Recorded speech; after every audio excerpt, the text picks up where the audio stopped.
Jadi seperti yang saya janjikan di tahun kemarin, di tahun 2020, bahwa mulai 2021 ini kita setiap hari Senin akan ada pembelajaran tentang saham, edukasi saham. Jadi belajar saham ya untuk para pemula ya.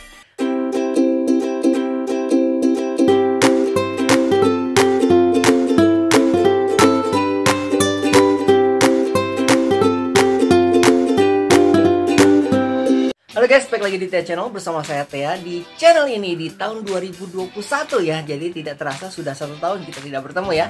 Jadi ketemu lagi di channel tempatnya berbagi ilmu, info, pengalaman, dan cerita apa yang Tia alami. Kalian boleh tahu apa yang Tia tahu, kalian harus tahu. Jadi seperti yang saya janjikan di tahun kemarin, di tahun 2020, bahwa mulai 2021 ini kita setiap hari Senin akan ada pembelajaran tentang saham, edukasi saham. Jadi belajar saham ya untuk para pemula ya. Oke, jadi untuk hari ini, hari Senin di tahun 2021, di bulan pertama, kita akan mulai belajar saham untuk pemula ya. So stay tune, jangan kemana-mana, tetap dukung terus channel ini agar terus dapat bermanfaat untuk kalian semua, tentunya untuk orang-orang banyak, dengan cara subscribe, like, comment, dan share. Nyalakan lonceng sebelah kanannya so kamu dapat info-info terupdate dari Tia Channel. So stay tune terus ya.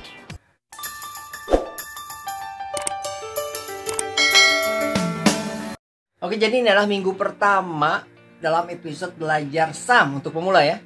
Minggu pertama buat kalian para pemula yang ingin belajar saham, yang ingin lebih tahu tentang dunia saham dan ingin tentunya berinvestasi di dunia saham ya. Nah guys, untuk kalian yang masih pemula ya, sebelum kalian terjun ke dunia saham, kalian harus menentukan dulu apakah yang akan kalian lakukan di dalam dunia saham ini. Mungkin kalian bisa atau pernah mendengar ya tentang investor dan trader. Jadi ada seseorang yang berlaku sebagai investor dalam dunia saham, di mana menginvestasikan uangnya pada saham tentunya. Ada pula yang dinamakan trader, yaitu melakukan trading hari-harian. Nah, sekarang sebelum kalian terjun lebih jauh ke dunia saham, kalian tentukan tujuan awal atau tujuan mula-mula kalian masuk ke dunia saham itu apa? Apakah kalian menjadi seorang investor atau kalian ingin menjadi seorang trader? Nah, sebelum kita membedakan antara investor dan trader, investasi dan trading, kita harus tahu apa pengertian dari saham itu sendiri ya. Nah, apa itu saham? Saham adalah suatu bentuk dari kepemilikan. Kepemilikan dari suatu perusahaan atau badan usaha ataupun bisnis. Jadi kalau misalkan kalian guys membeli saham, artinya kalian membeli sebuah kepemilikan. Jadi walaupun misalkan kalian belinya cuma 1 lot, karena kan minimal pembelian di saham ini kan 1 lot ya. Ini nanti kita akan baca lagi. 1 lot itu 100 lembar gitu. Jadi walaupun kalian punyanya cuma 1 lot, contohlah kalian membeli saham dari Bank BCA. Jadi walaupun kalian cuma punya 1 lot, tapi kalian itu secara tidak langsung memiliki perusahaan BCA, Bank Sentral Asia. Walaupun cuma 0,00001% gitu, kecil banget. Tapi tetap kalian itu memiliki atau salah satu pemilik dari perusahaan BCA ini. Itu kalau misalkan kalian membeli saham. Jadi membeli saham itu artinya membeli kepemilikan suatu usaha atau bisnis atau badan usaha atau perusahaan. Gitu, keren ya. Nah sekarang guys, perbedaannya antara membeli saham untuk investasi atau membeli saham untuk trading. Nah, untuk investasi sendiri adalah artinya ya, kalau kalian membeli saham untuk berinvestasi, jadi kalian itu membeli kepemilikan suatu perusahaan atau suatu badan usaha atau suatu bisnis untuk kalian simpan dalam jangka yang panjang. Kalian beli dalam jumlah tertentu ya, menjaga agar jumlah uang yang kalian beli itu dalam jumlah tertentu itu agar tetap banyak jumlahnya atau nilainya sama banyaknya dengan nilai di masa depan. Jadi misalkan kalian beli ini, kalian beli contoh ya, contoh gini, misalkan kalian beli 10 juta nih, atau jangan 10 juta deh, 15 juta. Contoh kalian beli 15 juta suatu saham. Karena kalian ingin berinvestasi, jadi kalian beli, kemudian kalian simpan untuk jangka yang panjang 15 juta itu. Nah, investasi ini tujuannya bagaimana caranya agar 15 juta di tahun 2021 ini sama nilainya dengan 15 juta nanti di 10 tahun ke depan. Karena kan kalau misalkan di Indonesia ini khususnya ya, untuk negara Indonesia ini kan setiap tahun kita mengalami inflasi ya. Contoh ya, kalau misalkan tahun ini dengan uang 15 juta kalian bisa membeli sebuah motor baru. Nah, bagaimana di 10 tahun ke depan kalau misalkan kalian simpan uang ini di bank? Apakah 10 tahun ke depan, tahun 2031, apakah kalian bisa membeli motor baru dengan harga 15 juta? Tentunya kan tidak. Nah, disinilah posisi dari investasi tersebut. Jadi bagaimana nilai uang 15 juta ini bisa membeli motor baru pada tahun ini, dan 10 tahun ke depan masih sama dengan uang yang sama. Uang yang sama juga bernilai bisa membeli sebuah motor yang baru. Jadi menjaga uang yang banyak agar nilainya tetap banyak di masa depan. Dan keuntungan dari berinvestasi ini untuk para investor, untuk kalian misalkan ya, jadi kalian nanti akan mendapatkan dividen, yaitu keuntungan bagi hasil yang diberikan oleh perusahaan yang kalian beli. Juga ada capital gain, jadi harga itu kan naik turun ya. Jadi kalian istilahnya namanya, kalau misalkan harga yang naik, kalian mendapat floating gain. Kalau harga lagi turun, mendapat floating loss. Cuman kalau misalkan kita tarik garis panjang dari zaman dulu ya, apalagi dari tahun 2008 ya sampai hari ini, kalau ditarik garis panjang, posisi IHSG ini atau kedudukan dari saham ini harganya selalu mengalami peningkatan. Jadi untuk jangka panjang, buat kalian yang ingin berinvestasi untuk jangka panjang, jadi kalian simpan untuk jangka panjang, mungkin untuk tujuan tertentu ya.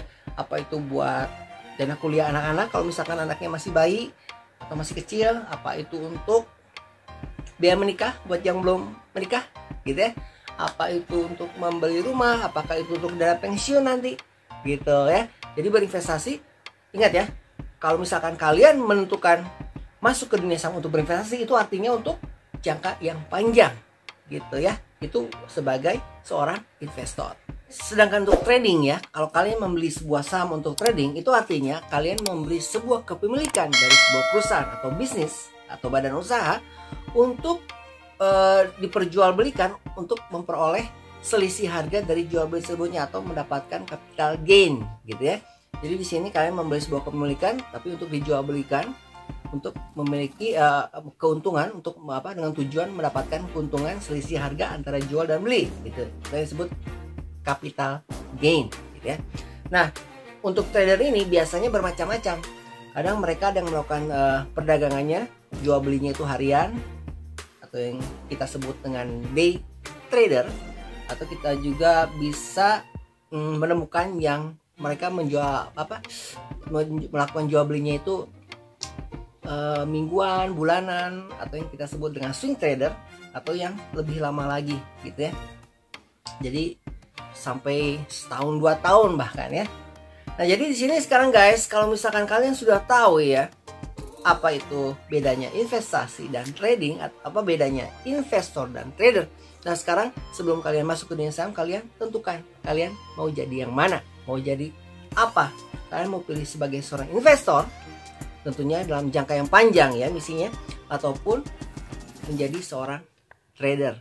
Kalian bisa jawab sendiri. Nah guys, dalam berinvestasi ada 2 macam atau 2 cara bagaimana untuk berinvestasi dengan baik ya. Jadi ada 2 metode ya yang bisa kalian lakukan untuk berinvestasi. Bagaimana caranya? Yang pertama, ada yang kita sebut dengan metode lump sum. Metode lump sum itu adalah metode di mana kalian membeli saham, membeli sebuah kepemilikan dengan sejumlah uang ya. Beli dengan sejumlah uang, seperti itu sekali jadi, kemudian kalian lupakan untuk jangka yang panjang. Jadi buy dan forget, itu istilahnya buy and forget gitu. Jadi kalian beli dan lupakan. Jadi kalian membeli dalam sejumlah tertentu dan lupakan. Tapi make sure kalian harus yakin bahwa ketika kalian menggunakan metode lump sum ini, kalian harus mengetahui bahwa kalian tuh masuk pada harga yang posisi atau yang rendah gitu, dimana harganya harga yang murah gitu ya. Sedangkan untuk metode yang kedua guys, yaitu kita sebut dengan dollar cost averaging. Itu artinya kita mencicil tuh ya, jadi sedikit demi sedikit. Bisa kalian beli dengan per lot, dengan satuan lot, atau bisa kalian kalian bisa melakukan pembelian dengan satuan nilai rupiahnya. Contohnya gini ya, kalau misalkan kalian ingin menabung Bank Rakyat Indonesia atau BRI ya, kalian bisa sekarang kan harganya kan satu lotnya itu kan 4 ribuan lebih ya, 4 ribuan lebih, 4 ribuan, berarti kalau misalkan kalian beli itu sekitar 400 ribuan lah ya untuk satu lotnya ya. Jadi kalau misalkan kalian melakukan dollar cost averaging ini secara nilai per lotnya, jadi kalian konsisten, jadi tiap bulan kalian beli satu lot. beli 1 lot, bulan depannya beli 1 lot, bulan berikutnya beli 1 lot, seperti itu. Atau kalau misalkan kalian ingin melakukan dollar cost averaging secara nilai uang, contoh misalkan kalian beli secara uang misalkan berapa, 800.000, bulan ini 800.000, bulan depan 800.000, bulan berikutnya 800.000, jadi konsisten gitu ya. Keuntungannya apa dari dollar cost averaging ini? Jadi kalau misalkan sampai harga itu turun, harga sahamnya turun, kalian tidak akan mengikut penurunan yang terlalu curam ya, atau yang terlalu dalam gitu ya. Tapi kalau misalkan untuk kenaikannya pun nggak sama seperti kenaikan kalau misalkan kalian pakai metode lump sum. Jadi ada plus minusnya lah ya. Jadi tapi kalau misalkan uang kalian terbatas, cara yang terbaik adalah dengan memakai metode dollar cost averaging. Oke guys, jadi untuk episode belajar saham pertama ini, pertanyaan adalah apakah kalian akan menjadi seorang investor atau kalian ingin menjadi seorang trader? Dan kalian di sini belajar bagaimana cara menginvestasikannya, yaitu dengan 2 cara, yaitu metode lump sum dan metode dollar cost averaging gitu ya. Jadi kalian bisa pilih pakai metode yang apa. Dan kalau misalkan kalian ingin jadi investor, ingat itu jangka panjang. Untuk trader itu jangka yang lebih pendek ya. Mau jadi investor atau jadi trader, kalian bisa komen di bawah ya. Silahkan, apa alasan kalian menjadi seorang investor, atau apakah alasan kalian ingin menjadi seorang trader. Nah mungkin untuk pelajaran kita pertama di episode belajar saham untuk pemula cukup sampai di sini ya. Nanti kita belajar lagi di Senin depan. Jadi kita belajar dikit-dikit ya, belajar saham untuk pemula ya. Kita ketemu lagi di video yang berikutnya di Senin depan. Oke. So jangan lupa terus dukung channel ini agar bisa bermanfaat untuk orang banyak, untuk kalian tentunya ya. Dengan cara subscribe, like, comment, dan share. Nyalakan lonceng di sebelah kanannya so kamu dapat info-info terupdate dari TH Channel. Jangan lupa juga setiap hari Rabu kita juga belajar tentang reksadana ya. Oke, so sampai di sini video kita. Kita ketemu lagi di next video ya. Mudah-mudahan bisa bermanfaat, mudah-mudahan bisa menjadi wawasan terutama buat kalian yang masih pemula dan ingin masuk ke dunia saham. Oke, so see you, bye.